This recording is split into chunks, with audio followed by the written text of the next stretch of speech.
Hello there, and welcome back to my desk for a super quick and dirty video. Now, if you're watching this right now, it is October 23rd as I record this.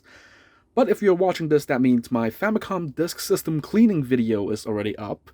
And in that video, there is a small gag where I throw a Famicom disk into water.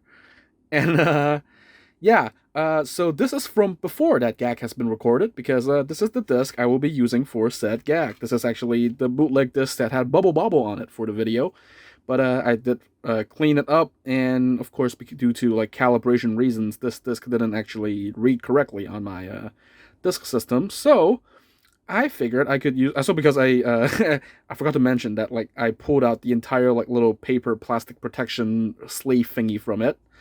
So I guess one side of this is like now unprotected from the plastic side stuff of things. So I figure like, I could use this disc as the subject for my gag because it looks reasonably close enough to a retail disc and it's already like missing part of the protective packaging.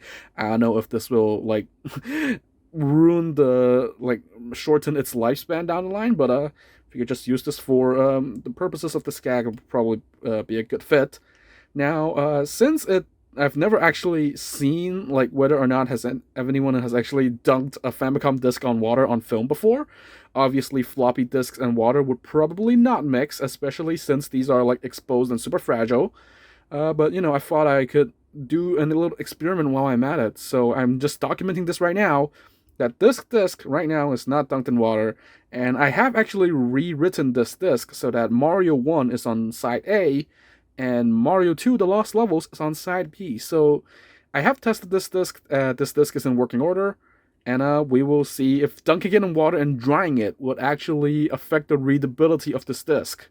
So just as a test, I will put side A into this FDS drive. It's going to load. This is room for everything.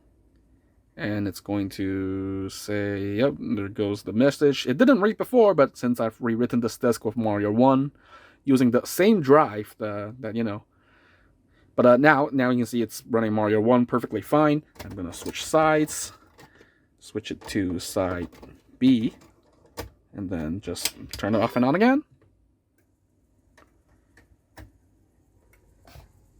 And if you can hear this, but there is like some weird whirring on the disc when it's doing that. I know it's because side B is a little bit dirtier than side A, but there you go, Mario 2. I actually did copy my original disc over, so it still has that like all full start save file. But yeah, both sides work as usual. And now I'm just going to record myself doing the funny gag of dunking the disc in water. And then we'll see if we can dry this out. And then, I don't know for how long, and see if it still works. All right, here we go. Well, good night, sweet prince.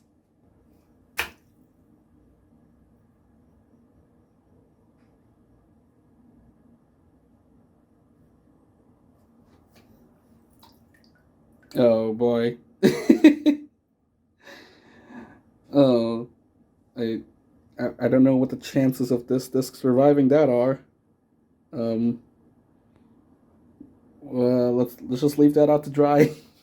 Okay, hi there again. So it is roughly 48 hours later. It is about, I gave this like 2 days to dry. I quite literally hung this up on like a clothesline, just let it sit like, because it's been like pretty windy lately, so I just kind of let it sit near my window, just had wind blowing in it for a while. And for a while, it did seem like it might take quite a while to dry, but I let it dry for a bit, and then I gave it a couple more cleans and a card cleaner with alcohol just to, I don't know, get any remaining water out of the way. So one thing happened is that the other piece of this plastic paper protection thing came out of the disc. So I guess both sides of this disc are unprotected now.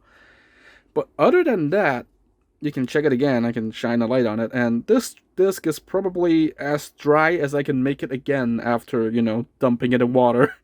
So I have no idea if this will work. I actually do have the disk lister open here instead of the regular BIOS just in case. But yeah, until I test this, I guess this is like Schrodinger's disk. It could be both dead or working at the same time. I honestly give this about a 50-50 chance because, I didn't put it in the disk system while it was, still stopping wet or whatever. It's pretty much as dry as I could make it. So, without further ado, let's put A side in, if this is working correctly. We should have Mario 1 on here. So here we go.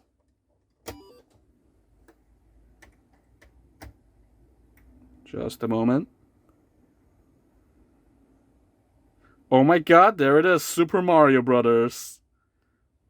Amazing. What happens if I like turn it off and on again? Now loading. Oh my god, it's actually working. Let's go. You know, floppy disks are more durable than we give them credit for. Let me turn that brightness down a bit. But yeah, it's Mario 1. I mean, I dunked this floppy disk in water. It didn't even have a shutter. The disk media was just exposed. The whole protective thing came out of it. And yet it still works. Which is kind of amazing. I doubt there's like any bits in this like disk that have been corrupted. But, you know, just for you know, we got to check the other side as well. Okay, so let me turn it on again. Put that in there. Side B. It still also makes that funny noise, but yep, black screen. And oh, there we go. I thought it was not gonna work for a second, but yeah, there we go. We got Mario 2, and do we still have our save file? Yes, we do. All stars.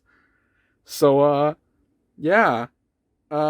This disc has now officially survived being dunked in water. So good. Actually, hold on. Let me do another thing. Let me press A start.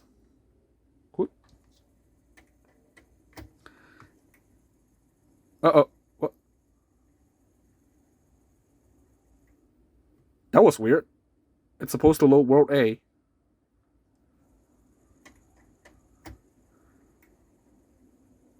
Eh? Okay, there we go. I don't know what happened there. I think it was because the demo was playing or anything. So, I think I pressed it when the demo was playing, so kind of did that weird thing. But, yeah.